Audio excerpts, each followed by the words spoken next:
عامر صاحب، آپ کو لگتا ہے کہ یہ جو بیک ڈور رابطے جو ہیں وہ ہو رہے ہیں اور واقعی حقیقت میں بھی ہو رہے ہیں، اس کا کچھ آؤٹ پٹ نکلے گا بھی؟ اور اگر یہ سیاسی جماعتوں سے نہیں کر رہے مذاکرات یا بات چیت یا رابطے، تو پھر کس سے ہو رہے ہیں؟ اور آپ کو کیا لگتا ہے صورتحال پھر کنٹرول میں آ جائے گی؟ دیکھیے، ہمیں سمجھنا یہ چاہیے عمران صاحب کہ پاکستان جو ہے بڑا پھنسا ہوا ہے بہت ساری چیزوں میں، اور اس میں جو سب سے بڑا چیلنج ہے پاکستان کے لیے. ہیلو جی جی فرمائیے. جی معاف کیجیے، میں سمجھا کہ سلسلہ منقطع ہو گیا. تو میں عرض یہ کر رہا تھا کہ پاکستان کو بڑا ایک غیر یقینی سیاسی صورتحال کا شکار ہے، اور اس میں جو اسٹیک ہولڈرز ہیں ان سب کی خواہش یہ کہ جی اس معاملے کو ڈیفیوز کیا جائے تاکہ پاکستان میں غیر یقینی صورتحال کا خاتمہ ہو. ہمارا جو اصل مسئلہ ہے معیشت کا چیلنج جو ہے، جو کہ ہاتھوں سے نکل گئی ہے ہمارے تقریباً، اس کے اوپر آپ فیصلے کر سکیں. اور اس میں ظاہر ہے کہ جو سب سے زیادہ ہمارے یہاں تشویش ہوگی وہ ہمارے اداروں کو ہوگی. تو ادارے جو ہوتے ہیں ان کا جو مفاد ہوتا ہے وہ بڑا لانگ ٹرم ہوتا ہے، پرپیکچول ہوتا ہے اس کے اندر نا. تو یہ اس بات کے احساس ہے. تو اب جو آپ کا سوال ہے کہ جی کس میں مذاکرات ہو رہے ہیں، میں نہیں سمجھتا کہ پی ڈی ایم کی حکومت جو ہے وہ اس معاملے کو ریزالو کرنا چاہتی، کیونکہ پی ڈی ایم حکومت کی خواہش ہے کہ وہ اگلے برس تک، اگست تک، ستمبر تک، جب بھی ان کو مہلت ملے، جب تک ملتی ہے، اپنی حکومت کو وہ جاری رکھیں. تو ارلی الیکشنز ان کے ایجنڈے پہ نہیں ہے، early elections P T I کے ایجنڈے پہ ہے. اور ارلی الیکشنز کی جو ان کا مطالبہ ہے جب وہ نیگوشیٹ کر رہے ہیں تو اسٹیبلشمنٹ کے ساتھ کر رہے ہیں. یہ آپ کو بالکل پتا ہے، کوئی چھپی ہوئی بات نہیں کہ جی صدارتی محل میں ملاقات ہوئی، اس کے بارے میں کہا گیا کہ جی وہ منفی نوٹ پہ ختم ہوئی. لیکن اس کے بعد جو ہماری اطلاعات ہیں اس کو پھر بعد میں عمران خان صاحب نے کنفرم بھی کیا کہ جو ہے اسٹیبلشمنٹ کے رابطے جو ہیں وہ پی ٹی آئی کے ساتھ ہیں اور ہو رہے ہیں، میٹنگز ہو رہی ہیں. اور اس میں کوئی تعجب بھی نہیں ہونا چاہیے، کیونکہ جب نون لیگ بھی ایک زمانے میں جب مشکلات کا شکار تھی اور ایک طرح سے اپوزیشن میں ہوا کرتی تھی، تب بھی اس کے رابطے ہوا کرتے تھے اسٹیبلشمنٹ سے، کیونکہ جو ہمارے ادارے ہوتے ہیں وہ ہر وقت سب سے رابطے میں رہتے ہیں، اور یہ ان کا مطلب ایک طرح کا کردار بھی ہے. تو وہ اس میں ٹھیک ہمیں ہے عامر تعجب صاحب، نہیں جیسے کہ ہونی آپ نے چاہیے. خود بھی کہا یہ جو ارلی الیکشنز ہیں یہ صرف عمران خان کا مطالبہ ہے، تو جیسے کہ دیگر اتحادی جماعتیں ہیں وہ تو ماننے کے لیے تیار نہیں ہیں، وہ تو کہہ رہی ہیں کہ 2023 میں انتخابات ہوں گے. تو آپ کیا سمجھتے ہیں آئندہ ہمیں قریب تو انتخابات نظر نہیں آ رہے، اس سے کم کتنے کم پر عمران خان صاحب جو ہیں وہ راضی ہو سکتے ہیں؟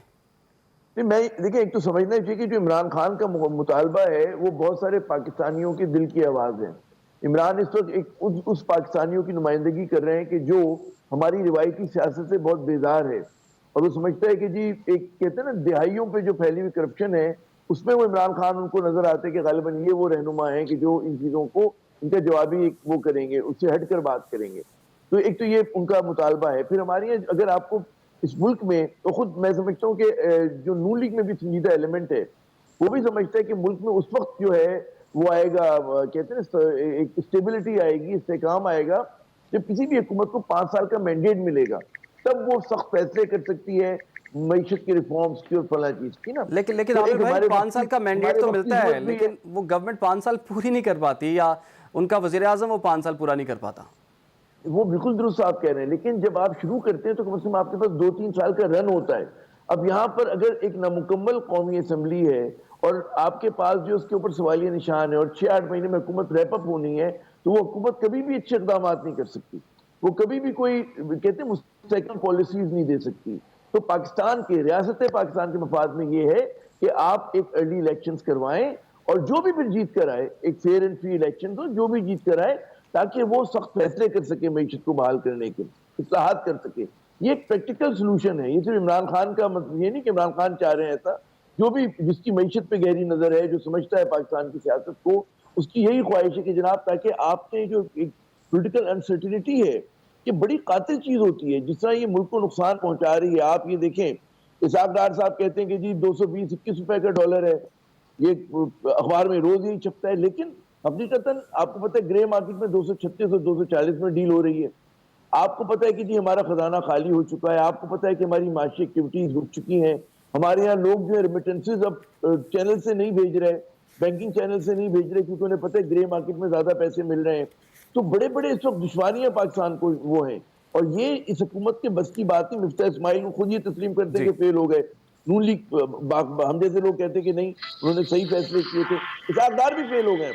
اسحاق ڈار کی بھی پالیسیز جو ہیں وہ آپ دیکھیے گا کہ روپیہ قابو میں نہیں آ رہا. ہو ہی نہیں سکتا جب آپ کے کہتے ہیں زمین سے لگے ہوئے اگر آپ کے فورن ایکسچینج ریزروز ہیں بھائی، تو آپ کیسے روپے کو مضبوط کر سکتے ہیں؟ نہیں کر سکتے. دھمکی سے، دھونس سے، آج تو انہوں نے خود دھڑلے بھی سے یہ کہہ کام دیا نہیں ہے ہو کہ سکتا. انہوں نے کہا مجھے تب بلایا جاتا ہے جب معیشت کا بھٹا بیٹھ جاتا ہے. نہیں اس میں ان کا ہاتھ بھی ہوتا ہے. دیکھیں یہ فخریہ کہتے ہیں 25 سال میں نے معیشت چلائی, IMF سے 25 سال سے ڈیل کروں, تو یہی تو مسئلہ ہے کہ 25 سال سے یہ ڈیل کرو اور ملک جو ہے اس بحران سے نہیں نکل پاتا, اور جب یہ چھوڑ کے جاتے ہیں, یہ ونڈو ڈریسنگ کرتے ہیں, یہ creates an illusion of prosperity, اور ملک زیادہ بری حالت میں ہوتا ہے. آپ نے دیکھا 2018 میں ہم کہاں کھڑے ہوئے تھے, 17 میں کہاں کھڑے ہوئے تھے. تو بات یہ ہے کہ کیونکہ دیکھ اسحاق ڈار جو ریفارم کرنے والے وہ نہیں ہیں, ریفارمسٹ فائنانس منسٹر نہیں ہے یہ اس طرح کی یہ مارکیٹس پہ یقین نہیں رکھنے والے شخص ہیں, یہ مارکیٹس کے اوپر بھی زیادہ لفٹ نہیں دیتے. ان کا جو انداز ہوتا ہے یہ بڑا اس طرح کا ہوتا ہے کہ جی اس کو ڈانٹ دیا, اس سے کام لے لیا, وقتی طور پہ سلوشن لے کر آتے ہیں لیکن مسئلہ حل نہیں ہوتا. ٹھیک ہے, اور یہی جو ہے آپ کے خیال میں وقتی طور پر سلوشن آتا ہے لیکن اس کا مسئلہ جو ہے وہ مکمل طور پر حل نہیں ہوتا.